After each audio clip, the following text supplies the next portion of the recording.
We are doing the morning walk.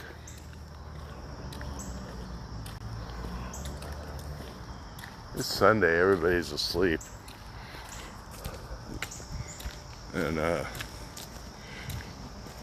I'm doing a walk.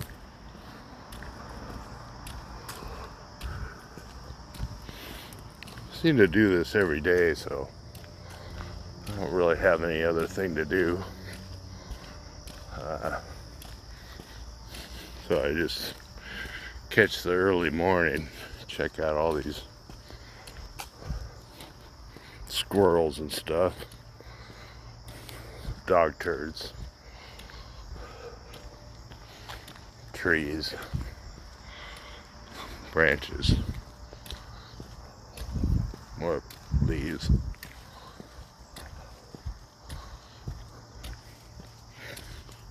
And there's a squirrel right there. Come out, Mr. Squirrel. Show yourself. I don't see him. He got away.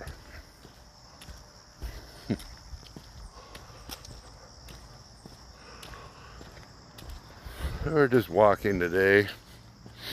This has turned into my regular thing to do because I don't like doctors. Not that I don't like them. They're just freaking people. But they don't really do anything. They just kind of tell you stuff. So if you're relying on a doctor to live your life for you, you might as well just shoot yourself. That's the truth. But there are some things doctors are good for. They're prescribing medications. They keep you living a little bit longer. But I realized I was counting on the doctors to live my life for me. Yeah, like they actually gave a shit. That I guess I realized they don't really care. You're just one of like 100 people they see in probably a week. So I realized that for me to sit around and worry or wait to go to a doctor, in the meantime, just sit there. I mean, you might as well just be dead. So I started doing this walking thing maybe 3 years ago, and I haven't lost a whole lot of weight, maybe about 30-40 pounds, which is decent. I think it's keeping my heart healthy. I don't know. And then you get shot, drive by or something. But so far, so good.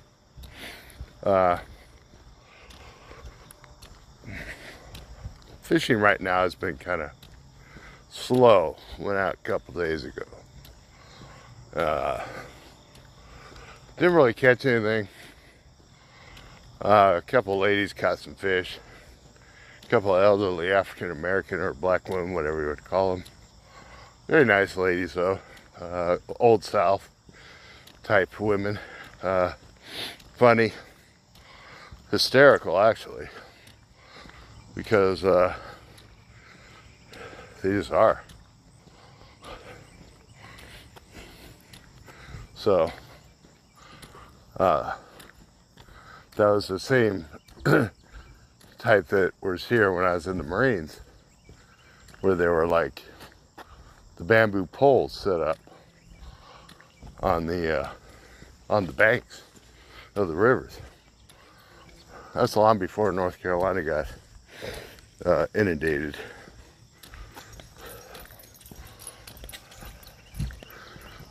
So I remember it well, but that was like 40 years ago.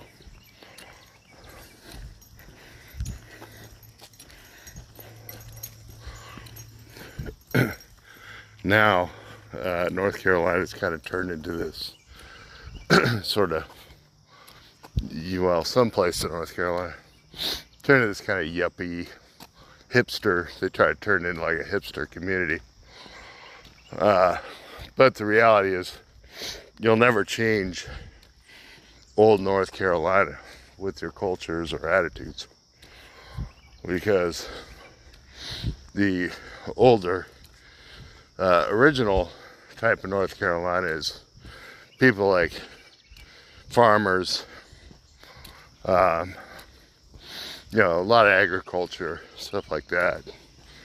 And then a lot of history. A lot of people have, yeah, there's a lot of slavery and stuff back in the day. I think there's still some repression going on.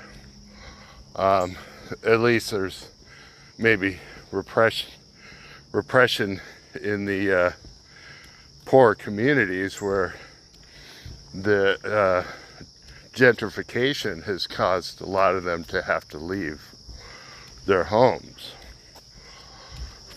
And that's after like raising generations and generations of families. So they don't know any better, you know. And that's fine, because that's what they grew up learning, you know.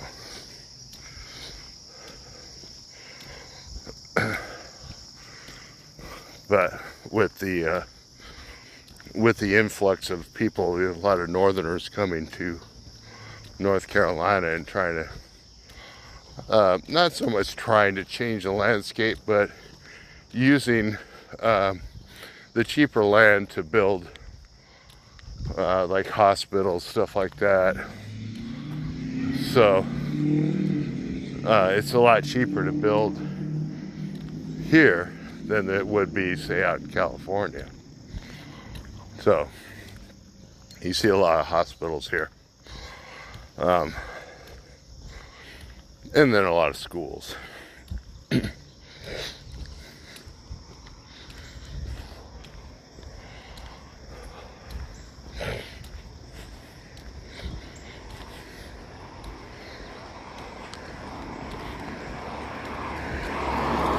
But for me personally, I am still a beach guy at heart, but at the same time, living in the South has helped me slow down and not be in such a rush. So that's probably a good thing.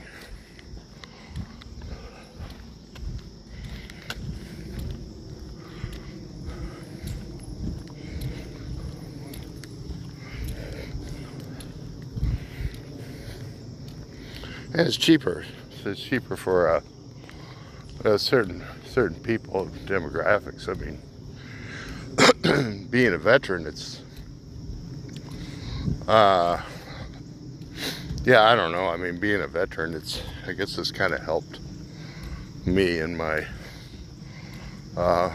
quest to keep on keeping on, you know. Without having to be a part of the rat race, which I was part of for many years. You know, sitting there and, you know, taillight traffic, you know, for miles, just seeing taillights when I worked as an electrician. So now it's like, there's no taillights anymore for me.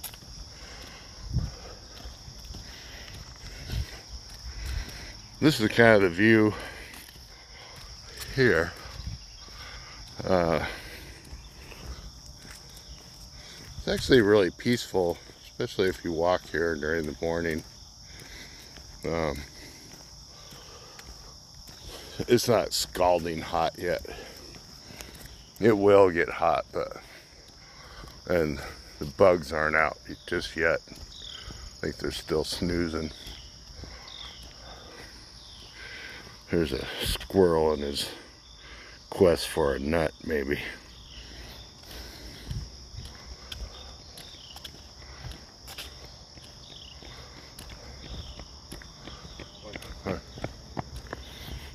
So this is what I do daily.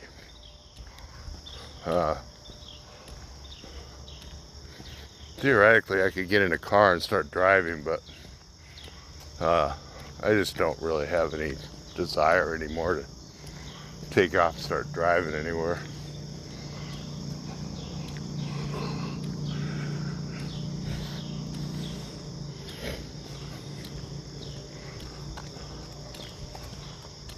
So this walking thing may not fix everything, but it certainly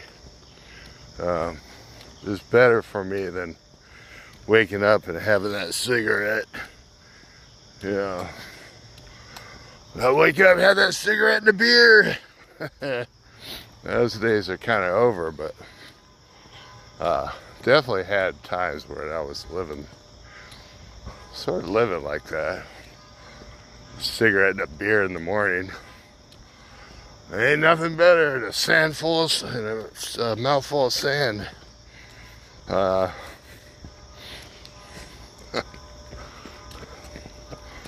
Speaking of which, I got a story about living down by the beach. And I remember this guy had been passed out in the sand. A homeless guy. Didn't really give a crap. I mean, you know, when you're drunk 24/7, it doesn't really matter. Nothing really matters. I mean, I've been there before where you're just constantly drunk. You don't feel nothing. So I remember seeing this dude hanging out, you know, in the sand, laying there. His buddies were kind of pounding down the 40 ounces. They're getting totally hammered. And he's laying there in the sand. I don't know if they had gotten a fight or something, you know, like a bro fight, you know. And then he's like sitting there in the sand. And I remember seeing the sand coming in and out of his nose when he was breathing. You know, he was sucking the sand in and then breathing it out. And I remember thinking, damn, that dude's a trooper, man. Yeah. But back in the day, you see a lot of fights at the beach. Always a fight at the beach. Always somebody getting their ass beat. Well, I'm going into a dive bar, sit there at a dive bar, start mouthing off to the wrong guys or some guy's chick. Next thing you know, you're getting hammered in the parking lot, you know. I had a friend I grew up with. A good story of that is basically he talked some smack to somebody in the bar. Then he called him out. Said, come on, dude, I'll kick your ass. I'll kick your ass. And my buddy was like all mouth, you know. That dude's like, whatever, bro. So I get up from the bar stool. My buddy's walking out first. And the guy comes out after him. I'm just kind of sauntering out of the bar, like whatever, no big deal. But he turns around to fight him, and the guy just clocks him right in the nose, you know, before he even had a chance to put his hands up. Look at this, Mr. Squirrel. Hey, is that Bob? So, I remember being a part of a lot of it. Pretty far removed from my life now. I pretty much distanced myself from that lifestyle. It just wasn't really the direction I wanted to go.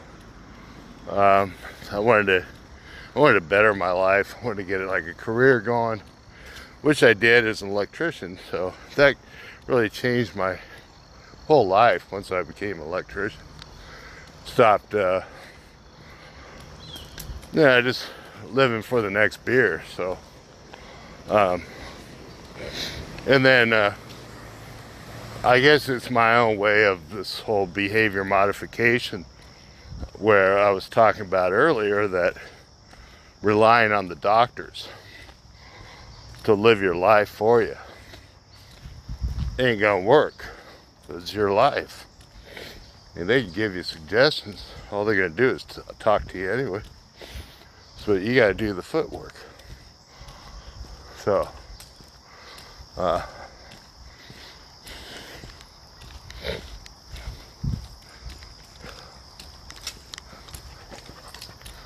so basically that's what I try to do, is I try to do my own footwork, and another thing I'm learning is not to absorb too many people's energy. What I mean is, somebody could be positive but still bring you down. You know, like, they might just be like such a downer, have so many issues or problems, emotional problems or whatever, that and it could be from stuff that we do to ourselves, like, say, sitting around smoking all day. You're sitting around smoking, waiting on your Social Security check. You know, and a lot of people do that. Just sit there. I got a check coming. I guess I'll eat some. You know, it's fine. But when you live just to eat, and you're living just to survive till the next month, to me it just seems so pointless. It's like, why even be alive? What is the point? So that's what I'm talking about, this whole self-behavior modification. What does I say? Fuck it. I'll just start walking, you know, daily. Started about 4 years ago, just basically walking this little park. And, well, it's kept the doctors away from me, for the most part. And if I want to go skateboard, I skateboard. Want to ride my bike, I ride. Want to go fish, I go fish. If I want to drive my car, drive my car around. I want to sit around with the old lady, I do that. But trying not to use it as a crutch. Trying to be responsible for my own life, not bring on everybody else's emotions and issues, because that's, I hate to say it, but it's not my problem. If it was, I'd be sitting there with a cigarette and a beer. So that's why I just keep on walking. So that there was about a mile of walking almost. No, maybe a half mile. And there's a coffee place up here, believe it or not. There's the sky. Holy Jesus. It's a beautiful day to be walking already. I barely woke up about an hour ago. Get out of bed at 7:30. I'm already up here walking around.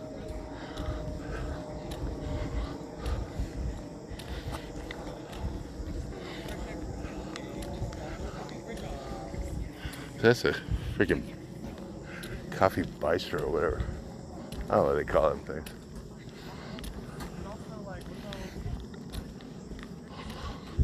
That's my trusty bike.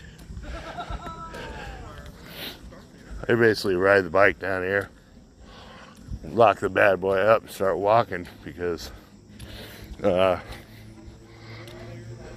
think walking is a better exercise than riding the bike. I might be wrong.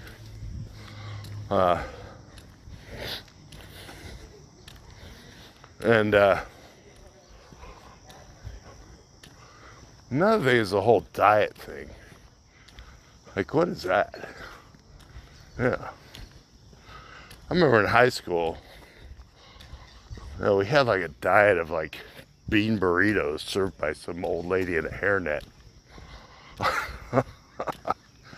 This is back in like 1979. So I just aged myself. That's why. And basically, I mean, there were days when I didn't have money for lunch. We just didn't have a lot of money. So I grew up poor. Not poor, but relatively poor.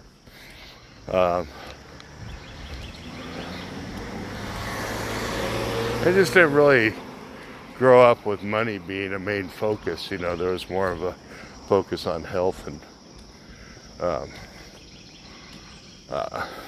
sports and stuff, surfing, that kind of stuff. I always like to go surf and hit the waves early in the morning. That was always fun.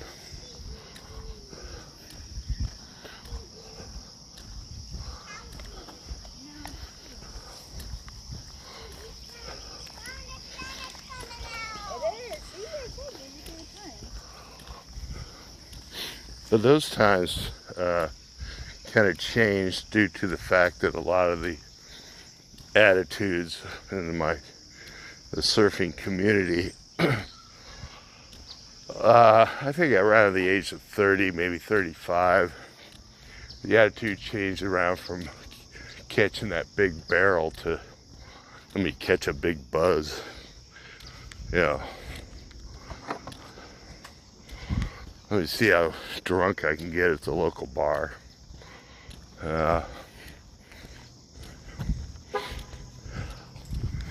And I was definitely on the path to becoming the full-fledged drunk, local drunk at the bar. And I just ran away from it, I guess.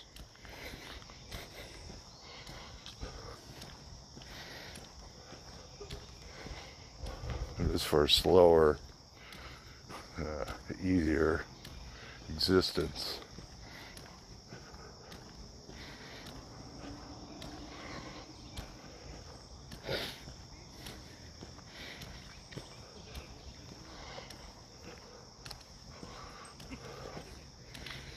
Staring at trees.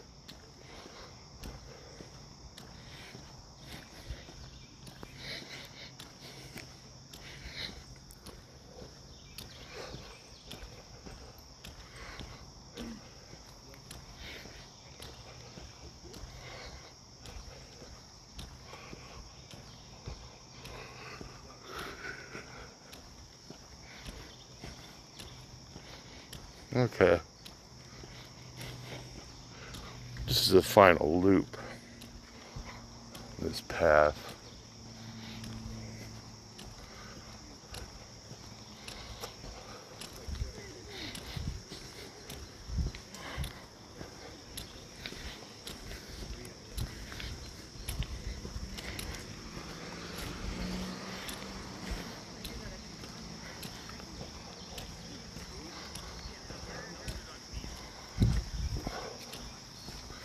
You get the dogs coming out, taking their morning turd. So refreshing.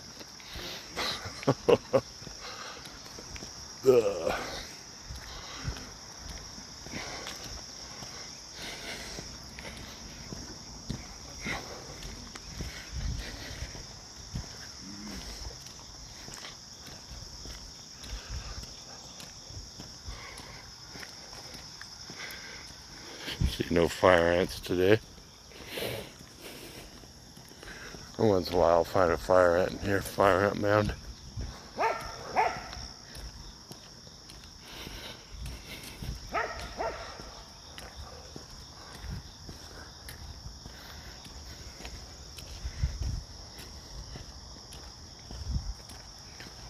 But this is the life of a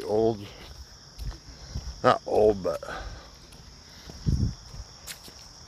getting older dude. Just trying to keep moving. I am halfway to 62 years old. It's really nuts. How the hell did I make it?